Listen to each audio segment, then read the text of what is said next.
Et bienvenue dans le chapitre 8 qui va traiter de la démographie. En ce qui concerne la démographie, vous avez certainement dans le cours une information concernant Malthus. Malthus qui a vécu fin 18e et courant 19e siècle. Et lui, il a une loi. Il a émis une loi sur la population. Vous voyez, encore une loi. Voilà. Il dit que la population tend à s'accroître selon une progression géométrique, alors que les subsistances, d'accord, la matière, les produits augmentent selon une progression arithmétique. Ensuite, on a eu Bodin. Il n'est de richesse ni de force que d'homme. C'est ce qui nous dit, d'accord, l'homme et la richesse, d'accord. Sauvy, un autre, lui nous dit que finalement une population à forte densité permet de rentabiliser des investissements lourds, d'accord. En plus, une population jeune est favorable à l'innovation, donc à la croissance. Donc il nous faut du monde jeune, d'accord. Qu'est-ce qui se passe? Qu'est-ce que ça veut dire? Qu'est-ce que ça implique? Ça implique qu'il va falloir aller chercher finalement des populations jeunes. Pourquoi les États veulent, entre guillemets, que les gens fassent des enfants? C'est pour avoir une population jeune, innovante, créative, imaginative. Et ça permet d'avoir des ressources, d'accord? Des ressources pour la suite du pays. Alors, peut-être que vous êtes sur la slide avec la pyramide des âges ou pas, mais si vous voyez déjà une pyramide des âges et vous connaissez la pyramide des âges française, vous en avez déjà entendu parler, on parle qu'en France, on est quand même sur une population qui est dite vieillissante, suite au baby-boom. Aujourd'hui, il y a une grande population qui est beaucoup plus âgée à la retraite qu'auparavant, d'accord. Et je ne dis pas vieillissante à cause de ça, mais vieillissante parce qu'il y a moins d'enfants. Il y a moins d'enfants qui naissent chaque année, tout simplement, d'accord. Ce qu'il faut retenir dans cette idée de population, de démographie, c'est qu'on va parler là, maintenant de la population active. La population active, c'est la population qui est en travail ou qui recherche du travail, d'accord, qui est avec un emploi ou qui recherche un emploi, tout simplement. L'idée, c'est que la productivité, et un pays va aller chercher de la productivité à travers le travail de l'homme, et voilà, avec un grand H, hein, d'accord, en développant quoi? La formation. La formation et avec la rémunération, d'accord. On va aller chercher la productivité. On est quand même plus motivé quand on gagne plus d'argent, d'accord.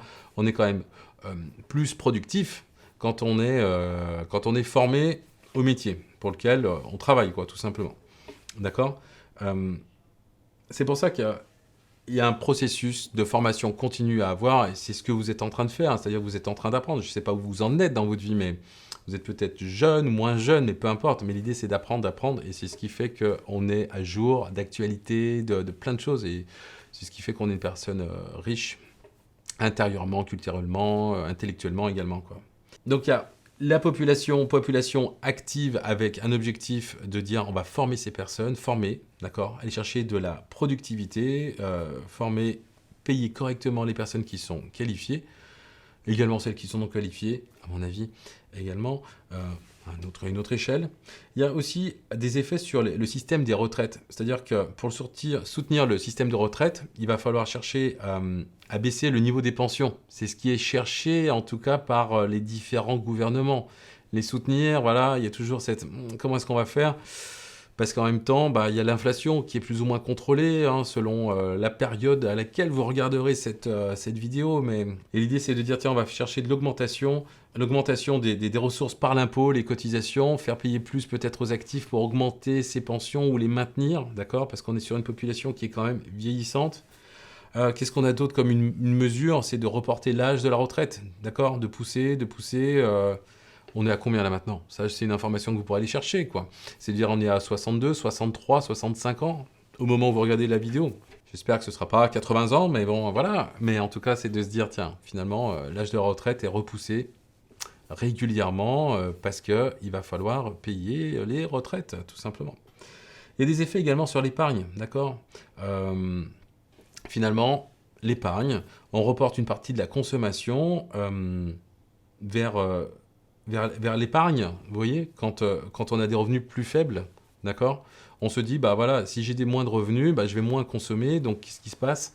Bah, je vais peut-être penser à épargner, parce que le fait d'épargner, qu'est-ce que ça va permettre? Ça va permettre de prévoir, d'anticiper peut-être les coups de moins bien qui pourraient arriver par la suite, quoi. D'accord? Et certains pensent également à la retraite, et de se dire, tiens, finalement, si je gagne peu, ben, je vais mettre de côté un petit peu tous les mois, et peut-être voilà, qu'à la retraite, ça me permettra d'avoir une rente, une certaine forme de rente en quelque sorte, d'une manière ou d'une autre, quoi.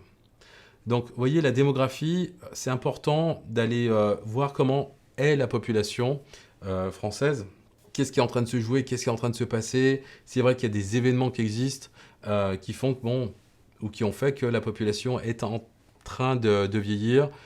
Ça peut vous donner des idées aussi pour la suite. Et de vous dire, mais comment est-ce que peut-être qu'il y a des idées d'entreprises, de secteurs dans lesquels j'aimerais travailler, évoluer, parce qu'il y a des secteurs qui vont être très très porteurs et qui le sont déjà, d'accord? Des secteurs qui sont porteurs dès aujourd'hui, dès maintenant, et qui le seront encore plus demain. Voilà, j'en ai terminé avec le chapitre 8 et je vais passer maintenant au chapitre 9.